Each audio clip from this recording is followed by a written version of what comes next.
स्वामी तिन्ही जगाचा आणि आई विना भिकारी. आई आपल्या बाळाला जन्म देते, बोलायला शिकवते, चालायला शिकवते. आई आपल्या बाळाला जीवन कसं जगायचं हे शिकवते. आई बाळाला संस्कार देते.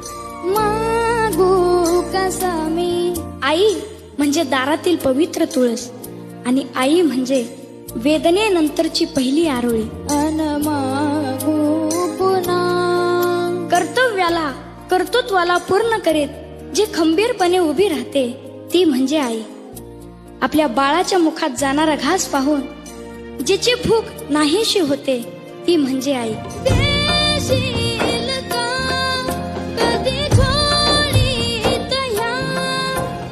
शेवटचं वाक्य सांगतो.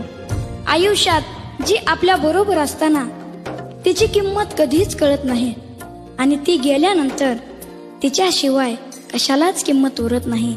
तिला आई म्हणतात. क्या बात है. वा वा वा.